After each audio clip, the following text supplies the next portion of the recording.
Nathan Essery by Omar Cuellar. I've never told this story before, but this is the reason why I love reading so much. It all began when I was attending Moses Brown School in Providence, Rhode Island. Back then, and as far back as I could remember, I hated reading.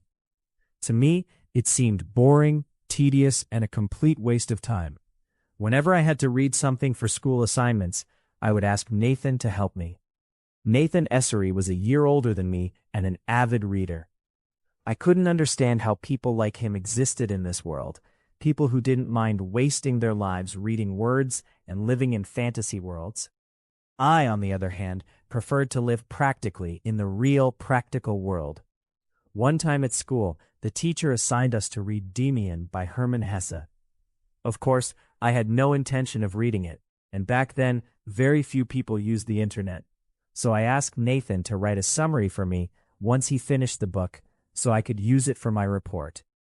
Although he could read at home or at school, Nathan liked to take the book to the Providence Athenaeum, where he said he could concentrate better because of its cozy atmosphere. A lot of time passed, and Nathan still hadn't finished reading Demian. Surprised, I decided one day to go to the Athenaeum to ask why it was taking him so long, since he was such a fast and enthusiastic reader. When I found him sitting in one of the aisles, deeply focused on reading Demian, I asked if he was almost done with the book. "I finished it a long time ago," he replied. "This is the third time I'm reading it." "Why? Didn't you understand it the first time?" I asked. "It's not that," he said. "Every time I read it, it feels like I'm reading it for the first time." "And you don't get bored?" "On the contrary, Victor. Each time I reread it, I understand it better, and yet it still feels brand new." Annoyed, I grabbed some random book and sat down next to him. I opened it to the middle and read a few lines. "What a waste of time," I said, closing the book. "Why don't we go ride bikes instead?" "Not now. Maybe next time. I'm just getting to one of my favorite scenes," he replied, and went back to reading with total concentration. Instead of leaving the Athenaeum, I decided to stay a bit longer. I pretended to read the book in my hands while discreetly watching how much Nathan enjoyed his reading. I'll never forget that moment. It's now etched in my soul, because unfortunately, shortly afterward, Nathan became seriously ill and passed away. I still remember visiting him in the hospital. Nathan told me, full of regret, that he had discovered the true meaning of life too late. "You know," he said, "now that I'm dying, I've finally discovered the true meaning of life. I regret not listening to you. I regret not going bike riding with you that afternoon. I don't believe in reincarnation, but now I understand why every being on earth is born and lives under different circumstances and conditions. Some come into this world to live through war. Some come to live sick. Some come to live in poverty. Why? Because our spirit chooses to come here to learn a specific lesson.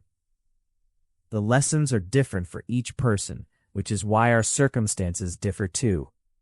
"And what lesson did you choose when you came into this world?" I asked.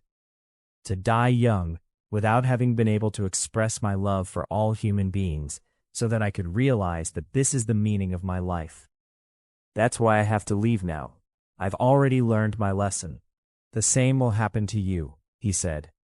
"When your time to die comes, it will be because consciously or unconsciously, you've already learned your lesson."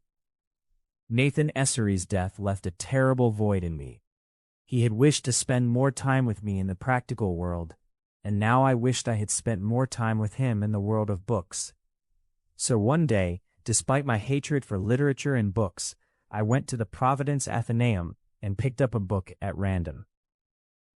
I sat down to read it in the same aisle where Nathan had once read Demian by Hermann Hesse. The book in my hands this time was a collection of stories by H.P. Lovecraft, a writer from the same city where I lived. Against my will, I started reading the first story. I immediately closed the book. Reading still seemed stupid and a waste of time. I looked down the aisle.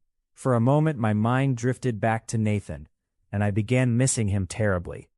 I wished he were still alive, so I could see him reading happily again. Nothing could fill the emptiness Nathan had left in me. Then an idea occurred to me. I opened the book again and started reading. This time I imagined that the protagonist of the story was Nathan Essery himself. Because I missed him so much, I didn't close the book until I had finished the story, without even realizing it. Ever since then, whenever I read a story, I imagine that Nathan is the protagonist. And that's how Nathan Essery's presence in every story I read turns reading into an extraordinary pleasure.